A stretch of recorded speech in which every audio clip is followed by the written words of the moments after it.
આપના વિસ્તારના તાજા સમાચારો મેળવવા માટે ટીવી 92 ગુજરાત ન્યૂઝ ચેનલને સબસ્ક્રાઇબ કરી બેલ આઇકોન ઓન કરો।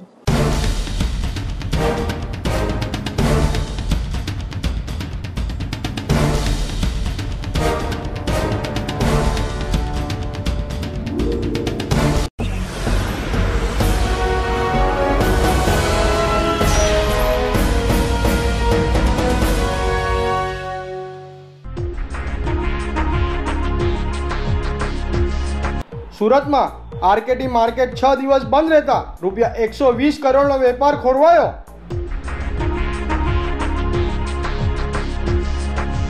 वेपारीओ सीसीटीवी फूटेज चेक करवा हिसाब मेळववामां व्यस्त।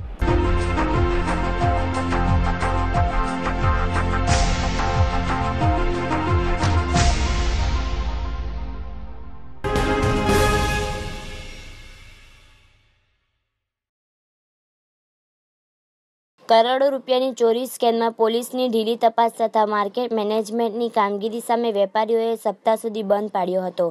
એક સપ્તાહ બાદ વેપારીઓએ બુધવારના રોજથી ફરી દુકાન ખોલી વેપાર શરૂ કર્યો છે। સપ્તાહના અરસામાં માર્કેટના વેપારીઓએ ₹120 કરોડનો વેપાર ગુમાવ્યાનો અંદાજ છે। રિંગ રોડ સરા દરવાજા વિસ્તારની રાધાકૃષ્ણ ટેક્સટાઇલ માર્કેટમાં મેનેજમેન્ટની કામગીરી મુદ્દે વેપારીઓ દ્વારા દેખાવો યોજવામાં આવ્યા હતા। ગત બુધવારથી એક સપ્તાહ સુધી વેપાર બંધ રાખી વિરોધ નોંધાવ્યો હતો। દરમિયાન મુખ્યમંત્રી, સ્થાનિક સાંસદ તથા પોલીસ કમિશનરને કરવામાં આવેલી રજૂઆતમાં યોગ્ય ઉકેલ ન મળતા વેપારીઓએ 16 ફેબ્રુઆરીના બુધવારથી ફરી વેપાર શરૂ કર્યો છે। બજાર સાથે સંકળાયેલા મુજબ માર્કેટમાં 4000 કરતાં વધુ દુકાનો આવેલી છે। આ દુકાનોમાં મળી સમગ્ર માર્કેટમાં પ્રતિદિન સરેરાશ કુલ ₹20 કરોડનો વેપાર ગણતરીમાં લેવામાં આવે તો પણ 6 દિવસ વેપાર બંધ રહેતા ₹120 કરોડનો વેપાર ઠપ રહ્યો હતો। બુધવારથી ફરી દુકાનો ખુલતા વેપારીઓ દુકાનના સીસીટીવી ફૂટેજ ચેક કરવા તથા દુકાનનો સ્ટોક મેળવવા વ્યસ્ત બન્યા છે। વેપારીઓ દ્વારા તેમની દુકાનમાં જો સ્ટોકની ઘટ પડે તો તેના આધારે વકીલના માર્ગદર્શન હેઠળ પોલીસ ફરિયાદ નોંધાવશે। માર્કેટના અગ્રણી રામેશ્વર રાઠીએ જણાવ્યું હતું કે ચોરી સ્કેમના મુખ્ય સૂત્રધાર સહિતની ટોળકી જબ્બે થાય તેવી વેપારીઓની લાગણી છે।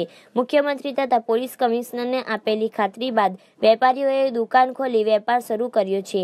હાલમાં વેપારીઓ સ્ટોક વેરિફિકેશન કરી રહ્યા છે, જેના આધારે શનિવાર સુધીમાં વધુ પોલીસ ફરિયાદ કરવાનું આયોજન છે। ઉલ્લેખનીય છે કે ચોરી સ્કેમ બાદ મોટાભાગના દુકાનદારોએ તેમના દુકાનના તાળા બદલી કાઢવામાં આવ્યા છે।